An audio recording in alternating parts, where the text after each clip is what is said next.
Olá, bem-vindos a mais uma entrevista da nossa revista Conteúdo Compartilhado. E hoje teremos o prazer de conversar sobre um tema importante de comunicação e desenvolvimento de lideranças, com Vivian Laub. Vivian Laub, especialista em liderança e comportamento organizacional, vai compartilhar conosco aqui sua experiência, lembrando também que ela é criadora do método Vamos Aprender a Conversar. Seja muito bem-vinda, Vivian. Muito obrigado por disponibilizar seu tempo aqui nesse bate-papo, que eu acredito que vai ser muito construtivo. Que maravilha, Ari. Um prazer muito grande estar aqui e poder conversar com a tua audiência, com teus clientes e com todos os amigos bem-vindos aí que nos escutarem em algum momento. Vivian, a gente está um pouco curioso aqui. Pode compartilhar com a gente aqui um pouco da tua trajetória na área de comunicação, desenvolvimento de lideranças. Como você chegou a esse método? Vamos aprender a conversar e o que exatamente é isso? A gente tem mais ou menos quantas horas? Então, vamos lá. Gente, esse ano eu faço 60 anos, né? Então, já tenho bastante história para contar, né, Ari? A gente vai acumulando aí uma série de experiências na vida.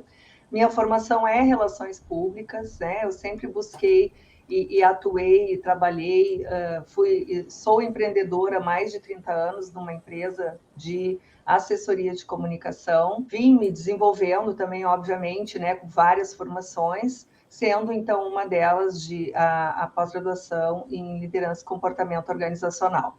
O que me faz, de fato, estar aqui hoje, podendo falar sobre esse tema com vocês e compartilhar um pouquinho do que eu venho aprendendo, é o fato de, em 2018, ter cruzado pelo meu caminho o tema comunicação não violenta. Hoje, muitas pessoas já sabem do que se trata, porém, nem tantas, porque toda vez que eu vou a um público, a uma palestra, enfim, e pergunto, ainda são poucas as mãos que levantam, né?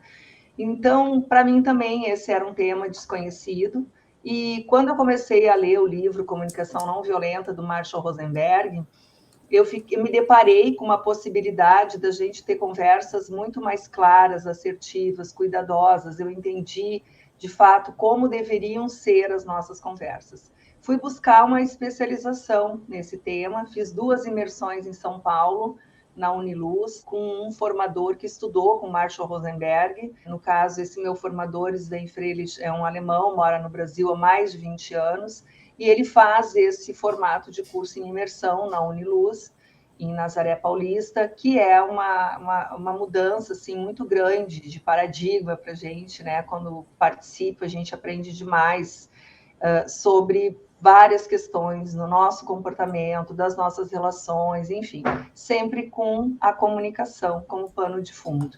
Então, eu fiz, na verdade, 2 semanas de imersão, porque eu fiz em 2018 uma, 2019 outra imersão também, mais avançada, e nunca mais parei de estudar esse tema. E óbvio que aí várias abas vão se abrindo, porque isso é muito comum. Eu já vinha estudando inteligência emocional com os nossos mestres, né, com a Alessandra Gonzaga, e eu já vinha nesse olhar, assim, construindo uma caminhada diferenciada para poder levar esse tema especialmente para lideranças, né? Então, hoje, ao longo dessa jornada, eu acabei desenvolvendo o que eu chamo como um método, né? Na verdade, é um caminho para a gente construir conversas mais autênticas, né? Mais assertivas e menos violentas. Esse método, na verdade, como eu disse, é um caminho que vai passar pelas seguintes etapas. Primeiro, eu preciso aprender a conversar comigo. Essa é uma deficiência enorme que a gente tem, né, Ari? Porque a gente não sabe o que quer expressar para o outro.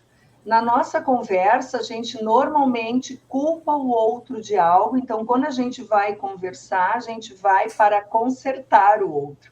Vai para mostrar que ele está errado, que ele deve fazer diferente, enfim. E a gente não conversa com a gente para saber o que a gente sente e as nossas necessidades. Então, a gente usa muito mais uma linguagem de culpabilização do que uma linguagem de responsabilização. E o método mostra, então, em primeiro lugar, a gente aprender a se escutar para poder, de fato, fazer uma reflexão coerente que nos dê base para que a gente inicie uma conversa com o outro. Num segundo momento, a gente tem que levar em consideração que tem um outro nessa conversa. Então, eu falo da autoconexão e da conexão, conexão com o outro, nesse caminho do método. A conexão diz respeito à empatia, a gente aprender a escutar. Eu, inclusive, criei um curso que é Vamos Aprender a Escutar, porque quanto mais eu estudo esse tema, mais eu vejo como tem maneiras da gente escutar as pessoas que são, assim, fundamentais e que a gente sequer sabe que existem, né? Então, voltando ali, na parte da conexão, a gente trabalha justamente isso. Como eu me conecto com o outro, através do que de fato é empatia e da escuta, né? Especialmente a escuta ativa. Eu também trago dentro do método um terceiro momento, que é vamos analisar a situação. Porque nós normalmente iniciamos nossas conversas não a partir do fato, mas sim da percepção que a gente tem desse fato. Então, eu não digo para as pessoas, eu te liguei 3 vezes hoje, tu não me atendeu. Eu digo, tu nunca atendeu, nunca atende telefone. Então, o que eu digo para o outro quando eu vou iniciar uma conversa é a avaliação que eu faço da situação. Tu nunca atende telefone, tu nunca entrega os projetos em dia. Então, eu já vou com uma crítica, eu já vou com algo que é o meu ponto de vista sobre a situação. Então, aprender a falar a partir de um fato é muito importante nas nossas conversas, para elas serem mais assertivas. E aí, por último, então, falamos em três momentos, chegamos na possibilidade da construção do diálogo autêntico, que nada mais é do que o diálogo assertivo, com uma linguagem clara, uma linguagem específica. Não precisa ser com um tom perfeito, nem maravilhosa, não é ser bonzinho, não é ser querido. Tudo isso faz parte e é muito bom quando a gente consegue. Mas, na verdade, o diálogo autêntico pressupõe que eu exponha em primeira pessoa como eu vejo a situação, o que é importante para mim, o que eu gostaria que acontecesse, para que eu possa fazer, então, claramente um pedido ao outro que cuidasse da minha necessidade. Então, isso é algo muito importante e que eu descobri, Ari, que mesmo sendo da área de comunicação, eu nunca tinha aprendido algo semelhante a isso. E eu fiquei muito impactada. Muito legal esse teu depoimento. E até esse exemplo, a gente, de certa forma, faz o julgamento na própria comunicação, né? Sempre funcionou desse formato, né? Sempre que eu ligo para você, você não me atende, né? Então... Essas generalizações, né? Isso, a generalização é muito diferente. Você dizer, olha, liguei para você ontem de manhã, infelizmente não consegui contatar porque ontem você não atendeu a ligação, né? Qual foi o motivo, enfim. Acho que aí já causa uma empatia, né? É muito melhor do que simplesmente sempre que eu ligo de manhã, todas as vezes que eu ligo, eu não consigo falar com você, você não me atende. Muito bom. Cria um aspecto de que eu estou atacando o outro, né? Exato, E a gente vê isso muito, muito, muito corriqueiro isso hoje no cenário que a gente está vivendo no próprio país, né? Exato. Então, toda a nossa fala parece que ela é um ataque e o outro recebe assim e me ataca de volta. Então, a gente deixou de falar sobre o que importa, eu não exponho aquilo que é importante para mim. Puxa, eu fiquei preocupada, porque eu te liguei 3 vezes e tu não atendeu. Eu fico preocupada quando eu te ligo e tu não atende. Ó, eu estou falando de mim, como é para mim quando eu te ligo e tu não atende. Eu quero saber de ti o que houve. Eu me estico para oferecer para ti uma possibilidade de tu me trazer a tua verdade, né? Sem julgamento, sem uma crítica. Mas as nossas conversas não são assim, porque eu já começo atacando, o outro já se sente atacado e, portanto, contra-ataca. Né? Então, a gente acaba falando muito mais sobre quem tem razão, quem atende, quem não atende o telefone, e não cuida de dizer aquilo que é a solução, a combinação que a gente vai fazer para cuidar disso. Né? Para que eu não fique preocupado quando eu te ligo e tu não atende. Né? O que acontece contigo? Que combinações a gente pode fazer agora que vão cuidar de mim e de ti? Perfeito. Fazendo um gancho com isso tudo, né, Vivian? A gente está passando por um momento de mudança, de transformação, de novas tecnologias, a velocidade da comunicação. é WhatsApp, é Teams, é LinkedIn, é Facebook, é Instagram, enfim, uma série de ferramentas, Telegram, enfim. Existe nas empresas também pessoas com culturas diferentes, pessoas diferentes. Existe uma pressão no mundo corporativo também de entregas, né? Então, as coisas estão mudando a cada momento, novos desafios. Como nesse contexto todo, como que você vê o papel da liderança, que no meu ponto de vista aí é um dos atores protagonistas principais na comunicação com os times, com as pessoas, né? Como eles estão se desenvolvendo nesse meio para poder estar gerenciando aí os seus times, engajando as equipes e proporcionando um ambiente de trabalho aí que seja com bom clima e inclusivo. Esse eu acho que é uma pergunta bem interessante. Que desafio, né? Sabe que eu tenho dó de quem é líder hoje. Eu sempre brinco com o pessoal quando eu vou falar com lideranças, né? Como era fácil ser líder, né? Eu mando, tu obedece, é desse jeito e pronto, tem que vir e não tem discussão, né? Sentimentos ficam fora do trabalho. Esse tempo era bem mais fácil ser líder. E hoje a gente sabe, né, nós que acompanhamos todas essas mudanças estão acontecendo, muitas coisas ao mesmo tempo, e as pessoas não estão preparadas, porque isso é uma mudança de mindset. Se eu saio de um formato de liderança, que inclusive foi a minha educação, porque também a nossa educação, os pais educam os filhos assim, comando e controle, né? Tudo dentro de um quadradinho, de uma caixinha, obedece, agrada, enfim. E tudo isso hoje está sendo ressignificado, revisitado e modificado. Mas vamos pensar que a educação que a gente teve foi essa. E como a nossa sociedade funciona, ainda está muito embasada nisso. E as empresas tradicionais, empresas, né, que tem anos aí de existência, tem muito impregnado esse formato. Então, de repente, a pessoa se torna líder e ela tem que oferecer agora uma liderança mais humanizada. Eu gosto de chamar de liderança empática também, tem tantos nomes, né? Mas como o líder vai fazer isso? Ele não sabe fazer, ele nunca aprendeu sobre isso, né?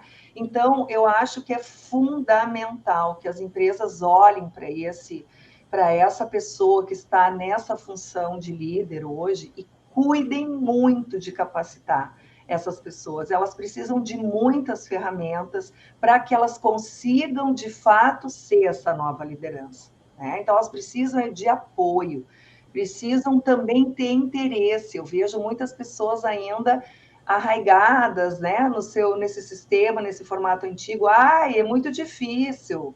Essa gurizada, nós gaúchos aqui, por exemplo, gurizada, né? Essa gurizada é muito mimimi, o pessoal não quer nada com nada. Eu digo, gente, o fato da gente não saber se comunicar e se relacionar com pessoas de outras gerações não significa que elas é que estão erradas.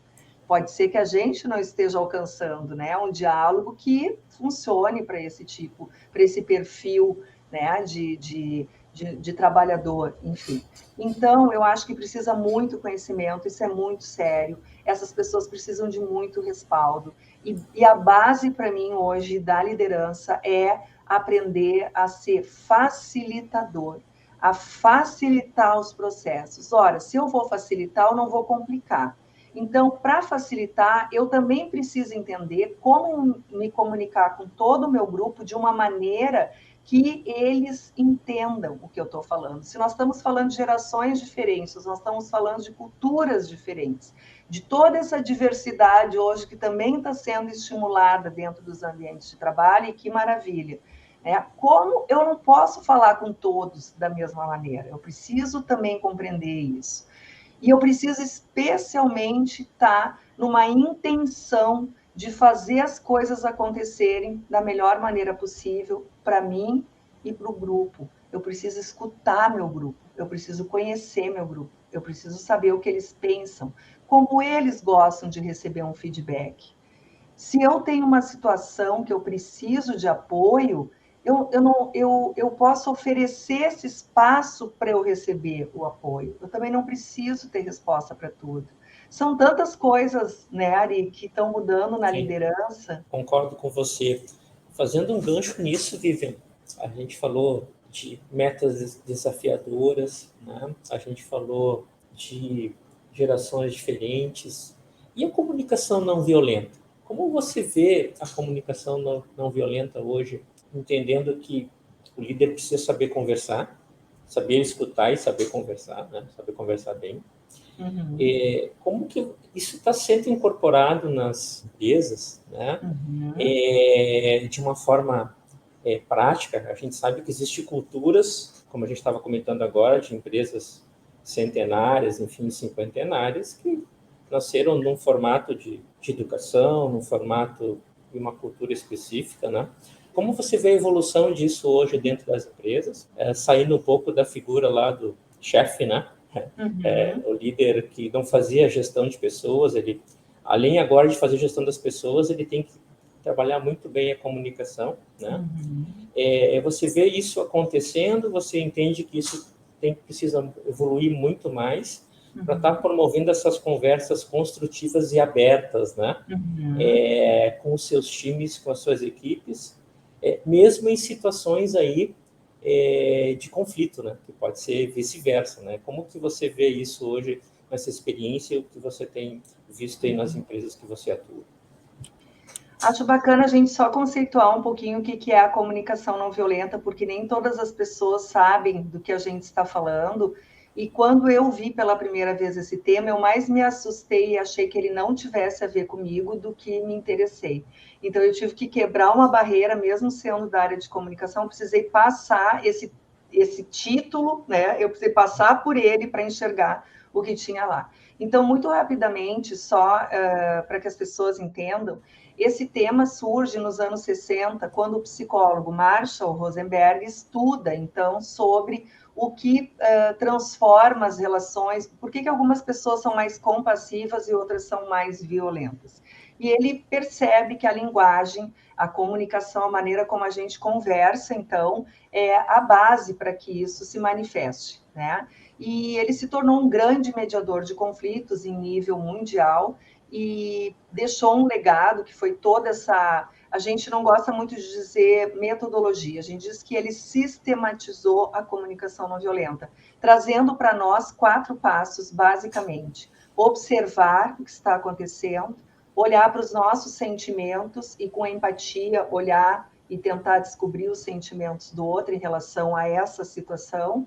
Quais são as nossas necessidades, apoio, consideração, respeito, ser escutado, ser valorizado, são muitas necessidades, são universais, todos temos as mesmas necessidades, então, identificar quais são as minhas necessidades atendidas ou não atendidas nessa situação e tentar chegar, me esticar para compreender quais são as necessidades do outro por trás das palavras dele, né? E aí, então, poder, quarto passo, fazer um pedido, uma fala clara com outra pessoa, um acordo, uma combinação, expressar claramente aquilo que eu acabo de descobrir, o que eu vejo, o que eu percebo, o que eu sinto, o que eu preciso, e qual pedido eu quero fazer com isso. Então, a comunicação não violenta, ela nos dá um suporte fantástico, e foi a partir dela que eu também desenhei esse método Vamos Aprender a Conversar, e ela é fundamental em todas as relações. Eu diria hoje, com toda a convicção, os pais deveriam, e felizmente hoje temos várias pessoas no Brasil que falam sobre educação não violenta. Sugiro a todos vocês que trabalham com educação, que são pais, de estudarem esse tema. Tem muitas pessoas que falam sobre isso e nos orientam melhor a educar nos nossos filhos de outra maneira para sair desse comando-controle. E também nas empresas a gente sabe que esse tema vem sendo pautado, por vezes como comunicação não violenta, em algumas empresas, muitas vezes como comunicação assertiva, porque ainda o termo não violenta pode mais afastar, né, num primeiro momento, as pessoas não entendendo do que se trata, entendendo muitas vezes, puxa, mas estão me chamando de violento, então agora eu vou ter que aprender a não ser violenta, o que estão me ofendendo, já estão me ofendendo, né? Então, a gente usa também, né, esses artifícios, mas sim, a comunicação assertiva é a mesma construção e está tudo bem. O que eu percebo, nas mais diversos tipos de empresa, desde multinacionais, que eu venho trabalhando, até empresas de bairro pequenas, né? Escolas, secretarias de educação, nossa, os mais diversos públicos, né? Sistema jurídico muito forte, também com a justiça restaurativa, que é outro braço muito bacana que as pessoas não conhecem, onde a gente busca, através das conversas, restaurar as relações. E tudo isso tem essa intenção de ensinar as pessoas a conversarem. A conversarem o quê? A falar coisas corriqueiras? Não, justamente a ter conversas difíceis, conversas corajosas, conversas cruciais. Porque quando a gente vai falar, por exemplo, de feedback, o que é o feedback, se não uma conversa difícil, uma conversa corajosa? Então, se a gente aprende a ter essas conversas naturalmente no nosso dia a dia, os conflitos vão ser menores, quando eles existirem, vão ser logo resolvidos, porque vamos conversar sobre isso. A conversa é uma pauta. Eu entendo que hoje esse deveria ser um tema, a gente deveria ter como pauta, como cultura na empresa, as conversas. Você compartilhou com a gente as 4 etapas da comunicação não violenta, comunicação assertiva, como a gente entender que melhor define aí para desmistificar esse termo não violento, e sim que é assertivo, né? E você comentou, fazendo gancho um pouco do feedback, né? Eu trabalhei muito tempo no mundo corporativo, quando alguém falava que era um momento de receber um feedback, você ficava praticamente assim, já nervoso, tremia as pernas, que eu ia para a sala do chefe receber um feedback. Todo o time ficava olhando, ó, tá lá o Ari na sala do gerente, enfim, deve estar tomando uma direto, né, das coisas que ele fez, ou enfim, como todo mundo aqui ficar quietinho, né, trabalhar, porque a coisa não está legal. O que a gente queria ouvir de você? Eu acho que é legal. Isso hoje ainda, eu acredito que em algumas empresas, né, ele continua ainda um tema temido, e ao mesmo tempo também a gente sabe que feedback não é... Existe o feedback positivo também, né, que deveria estar constantemente, quando a gente dá feedback, não é só feedback negativo. E a gente sabe que as lideranças têm um papel fundamental, como sempre, assim, primeiro, que você entende sobre o feedback, falando um pouco de feedback, e como que a gente poderia, o próprio líder, dar um feedback assertivo para não prejudicar o relacionamento, né, que é restritamente profissional. A gente queria ouvir um pouco você sobre esse tema, que está diretamente ligado à comunicação, e acho que até hoje também é um ponto aí de discussão. Sim, eu sinceramente acho que a gente deveria transformar essa palavra feedback em outra qualquer, porque ela já está tão mal vista que fica difícil. Toda vez que a gente fala essa palavra, vou te dar um feedback, a pessoa já fica armada, né? É defensiva, né? Eu fico na defensiva. Sim, já criei, né? Mas vamos pensar, né, Ari? Quando o pai e a mãe falam para a gente assim, nós vamos conversar, né? A gente já entra em pânico, né? Se a gente está num relacionamento amoroso aí, né? E alguém do casal diz assim, a gente precisa conversar, já fica todo mundo. Né? Vai para a empresa, é a mesma coisa, por quê? A gente tem tão pouco desenvolvida essa habilidade das conversas, desde criança, né? Que a gente acha que toda vez que vai conversar é um castigo, é um xixi, vou levar um xingão, eu vou me chamar a atenção. E nenhum ser humano gosta de ser avaliado, tá? Então, isso é um aspecto. Por que é tão ruim receber feedback? Porque a gente não gosta de ser avaliado, né? E segundo, a gente considera que o outro não tem condições de nos avaliar e falar sobre nós. Então, é muito comum que quando a gente está recebendo um feedback, a gente naturalmente começa a pensar, quem é tu para estar me dizendo isso? Ó, tu que devia... tá tudo na minha cabeça, né? Então, olha quantas coisas contra a gente tem, né? O feedback. Depois, ele foi por muito tempo, se ensinou a dar feedback dizendo assim, olha, tu é maravilhoso, mas tu deve melhorar teu comportamento. Mas está tudo bem, vai ficar tudo certo. Então, a gente aprendia aquele feedback sanduíche. Eu te dou um elogio, depois eu te massacro e depois eu passo a mão na tua cabeça para tu sair bem.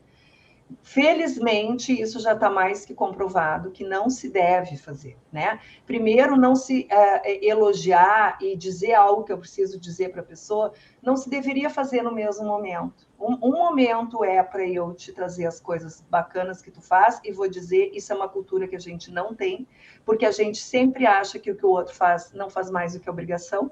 Vamos de novo lá para a nossa educação, né? Então, se tirou 10, não faz mais nada do que a tua obrigação, só estuda mesmo, tem mais é que tirar 10. Então, a gente criou dentro de nós essa cultura de não elogiar, de não apreciar as coisas boas. Isso, a Brené Brown, né, uma grande autora aí que fala sobre, no livro A Coragem para Liderar, ela traz muito essa questão. O quanto é importante para o líder se aproximar das pessoas, ele mostrar para elas que ele as vê positivamente. Então, a liderança precisaria todos os dias enxergar, observar coisas legais que as pessoas fazem e dizer para elas. Porque isso vai gerar nelas uma confiança de que esse líder me vê quando eu faço coisas legais. Então, quando esse líder vier conversar comigo para me dizer algo que eu estou fazendo que não está muito de acordo, eu vou ter a mesma confiança nele. Porque eu já criei um relacionamento. Eu sei que ele me vê bacana e também sei que quando ele vai me trazer algo é para o meu bem. Isso é o ideal, né, Ari? Mas isso é uma construção, por isso que o líder hoje, ele tem que aprender a se relacionar. E dentro dessa relação, a parte mais importante é ver as pessoas e mostrar para elas que eu estou vendo. E a gente pode fazer isso através de técnicas, é só se habituar todos os dias a observar o que tem de bom. Tem uma linha que se chama, linha de planejamento estratégico, que se chama investigação apreciativa. Eu fiz uma formação rápida, curta sobre esse tema. O que mais ficou para mim foi isso, né? O que está bom e o que pode melhorar. Então, vamos pensar no feedback, aquele sanduíche. Por que a gente não diz para a pessoa, olha, isso aqui está super bacana e isso pode melhorar? Porque o ele agrega algo. Quando eu digo mas, tu tem que melhorar, eu desconstruí tudo que eu disse para trás. Até a percepção da diferença de usar mas e usar já é fundamental para a gente ensinar as lideranças. E poucas pessoas sabem disso, palavrinhas mágicas. Não diga mas. Quando eu digo mas, eu acabo de dizer que tudo que eu disse para trás não tem valor. E a pessoa só vai escutar o que está para frente. Então, usa o e. Olha, isso aqui está super bacana e isso aqui seria legal se tu melhorasse. Tu precisa alguma ajuda? O que eu posso fazer para te ajudar? Eu gosto também muito, Ari, da gente poder ter conversas onde o líder inicia as conversas com perguntas. Eu venho notando que o teu rendimento nos últimos tempos não está assim como ele costumava ser. Me conta, o que está acontecendo contigo? Tu percebeu isso também? Onde tu acha que está, né, o problema, a dificuldade? A conversa do feedback, eu não posso ir com ela 100% pronta. Se eu vou com ela pronta, eu não dou chance para o outro expressar o que é a realidade, a verdade dele. Eu tenho que ir para esse feedback muito mais curiosa do que com certeza. Faz sentido isso para ti, Ari? Com certeza. São duas vias, né, Vivian? Acho que esse é o ponto, né? Eu não preciso utilizar os métodos de levar para uma sala, fazer todo um ritual, fechar, enfim. E assim, não tem data e horário, tem que ser no momento certo. Eu acho que esse é o ponto, né? E não perder alguns. Minha percepção, não perder aquele momento para qualquer tipo de feedback, qualquer nome que a gente der, seja feito no momento certo. Não pode algo que, de certa forma, a liderança percebeu naquele momento e entende que poderia ser feito de uma outra forma, deixar para falar isso uma semana depois, né?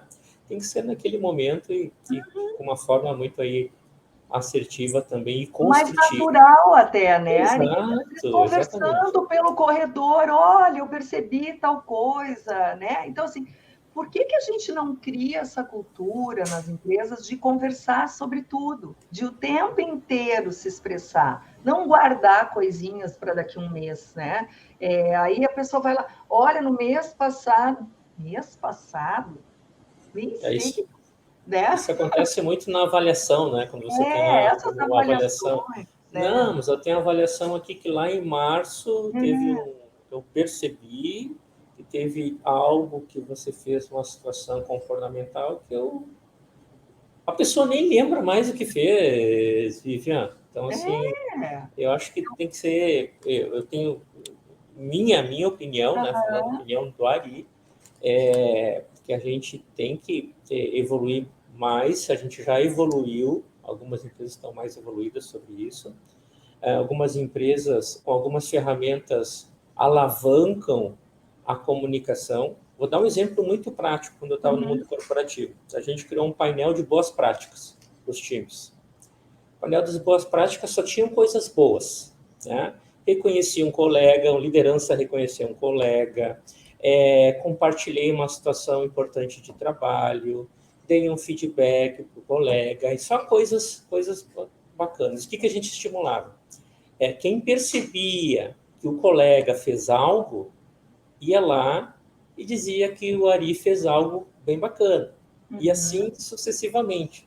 Para quê? Para as pessoas perceberem, né, que tinham pessoas que era legal estar naquele painel de boas práticas. Isso começou a cultura aos poucos, as pessoas conversarem mais, comunicarem mais, compartilhar as ideias, sugerir formas dentro das reuniões. Tudo é comunicação. Né? Então, você sabe que existem ferramentas aí, né, nada violentas e mais ferramentas positivas para Isso. incentivar isso junto com as lideranças e os times. Né? Eu acho que isso é fundamental, está diretamente relacionado às empresas, que a gente sabe que, como eu digo, não tem almoço grátis, tudo se espera resultado. É Com, lógico. exatamente, com certeza, tem estudos aí que percentuais aí de aumento de produtividade significativos, né? Com os times engajados, as pessoas comprometidas, o Sim. espírito de equipe, né? Muitas pesquisas já mostram isso, né? Exatamente, tudo isso muito Inclusive da sobre. presença da diversidade, da mulher, tudo aquilo Exato, que se via como algo esquisito, hoje, felizmente, já está mais que comprovado o ganho, né, que se tem em exatamente, produtividade, em resultados e tudo mais.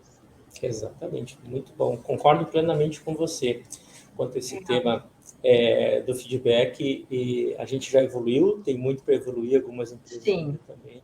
Existe o fantasma do feedback ainda com é. algumas pessoas, quando você vê feedback, pensando sempre que são coisas negativas e que alguém me avaliou, e como você disse, é natural, ninguém gosta de ser avaliado. É que nem É, prova, né? Quem é que gosta é. de prova, fazer uma prova. E eu Maravilha. já escuto daí para responder, né?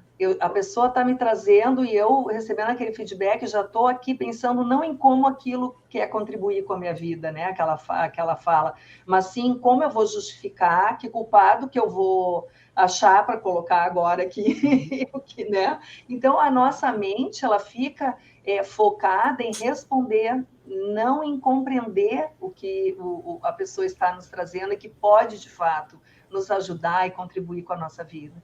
Então, olha o quanto a gente precisa aprender sobre tudo isso, né, Ari? Eu acho que a gente precisa aprender muitas coisas.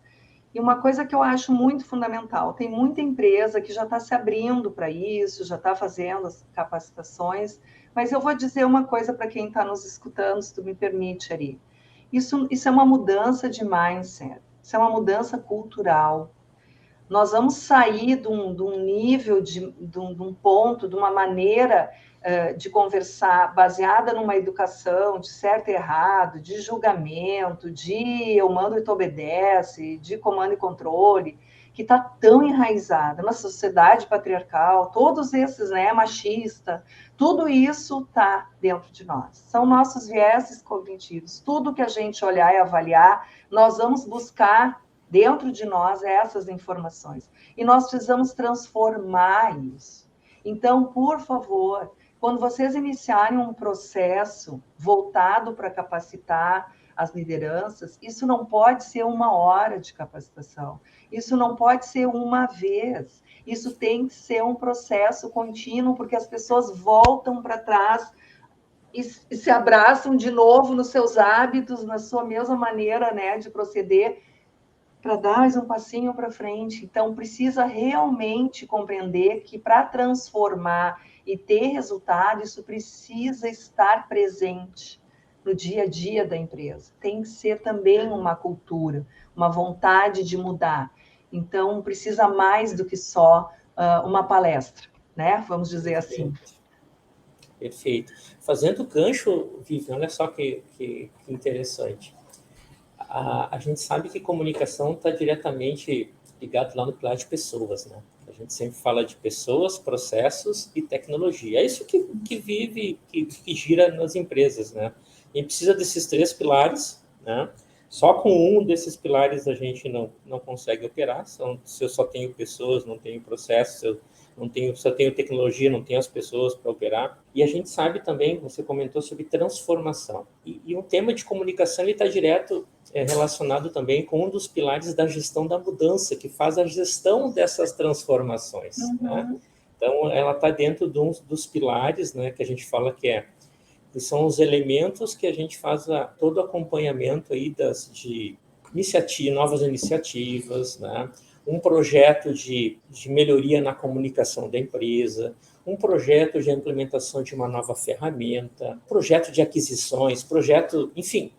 A gente sabe que praticamente grandes empresas hoje têm áreas destinadas só a projetos, porque se ela não tiver up-to-date com o mercado, com a melhor experiência do usuário, né, nesse mundo digital, enfim, etc., ela vai perder concorrência. Né? E como a gente falou lá na frente, existe uma volatilidade de pessoas, processos, tecnologias, enfim. Na sua opinião, falando de comunicação assertiva, dessas novas iniciativas, projetos, enfim, você entende que já existe uma estratégia de comunicação ideal aplicada, que deve ser aplicada na empresa para uma implementação de uma nova tecnologia, para a implementação de uma mudança, para uma nova aquisição, que consiga alavancar aí as pessoas, o engajamento das pessoas e a adesão a um novo formato, enfim, etc. Existe uma uma receita de bolo para isso? Então, quando eu vou explicar para as pessoas sobre como aprender a conversar, por que eu inicio dizendo que a primeira conversa ela precisa ser com a gente mesmo? Porque a gente precisa aprender com mais clareza aquilo que está dentro de nós para aprender a olhar para o outro e exercitar de fato a empatia. Então, quando a gente faz essa caminhada aí, até do método, enfim, ou usando ainda, voltando para a comunicação não violenta, né, observação, sentimentos, necessidade e pedidos, eu diria, Ari, que esse é o mapa do tesouro. É impressionante quando as pessoas fazem esse processo diante de uma situação, numa atividade que eu proponha, né, numa empresa, e as pessoas pegam uma situação e olham para a situação, o que eu pensei sobre isso, o que eu senti nessa hora, quais eram as minhas necessidades e o que eu gostaria que tivesse acontecido e não aconteceu, ou seja, a gente fazendo uma leitura interna, traz uma clareza, as pessoas se identificam e dizem, nossa, agora eu entendi, e já vem assim um pouco mais para trás, dão uma respirada, olham e dizem, puxa, mas o outro acho que também estava numa situação parecida. Então, tudo é sempre a mesma base. Quando a gente entender esse processo, compreender a importância da gente, primeiro, olhar para dentro de nós, para saber o que a gente quer dizer para o outro. E o que a gente quer dizer para o outro fala de nós e não do outro, sobre o outro, isso vai facilitar qualquer comunicação. E eu entendo que hoje um gestor de projetos ou qualquer tipo de gestão que exista dentro do mundo corporativo, institucional, a pessoa precisa minimamente saber as bases dessa comunicação para poder criar relacionamentos mais assertivos.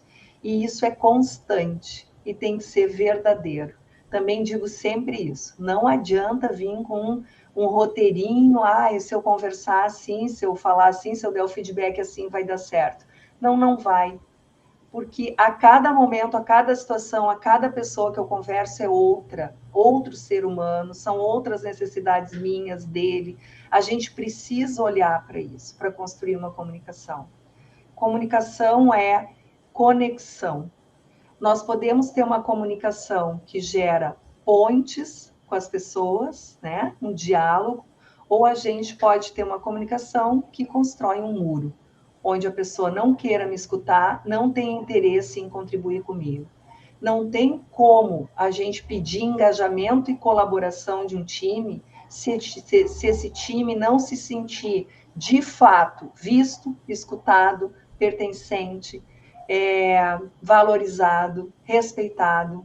Então, nós precisamos construir relacionamento com as pessoas. E aí sim a nossa conversa vai fluir de maneira mais leve até, mais assertiva e mais cuidadosa. E mais do que a nossa conversa, a nossa escuta, Ari. Porque não é só sobre como a gente expressa o que a gente quer dizer ao outro, mas é também como a gente escuta o que vem do outro. A gente também precisa se exercitar na escuta que a gente faz do outro, no sentido que a gente aprenda a escutar para além das palavras. Porque a primeira percepção que a gente tem do que o outro está nos trazendo, normalmente pode gerar um impacto em nós de que ele está contra nós. E muitas vezes ele só está cuidando das suas necessidades. Então, tem muita coisa por baixo das nossas conversas para a gente perceber. E sem falar da inteligência emocional, das nossas emoções e de toda essa compreensão, né? Que é fundamental a gente ter também. Muito bom. Vivian, sabe que eu adoro esse tema, né? Então, assim, a gente está já no nosso tempo aqui, previsto da nosso bate-papo. Em nome da Consulpaz, a gente queria te agradecer por ter disponibilizado tanto conteúdo com tanta propriedade para os nossos ouvintes e depois para nossa revista também, nossos leitores. Vamos agradecer de coração aqui a tua presença com a gente, tá disponibilizando o teu tempo. A gente queria deixar um espaço para você falar como encontrar a Vivian nas redes sociais, né? Muito obrigado, porque esse tema de comunicação, esse tema de relacionamento, né, que traz o pertencimento, né, a causa, né, para as pessoas é fundamental aí quando as empresas entenderem isso, né? As que ainda não entenderam, né? E como você disse, é uma mudança de cultura. E a mudança de cultura não é uma palestra, não são 2 horas, 3 horas, é uma jornada de transformação. Acho que esse é o grande ponto. Fique à vontade que esse espaço é teu, Vivian.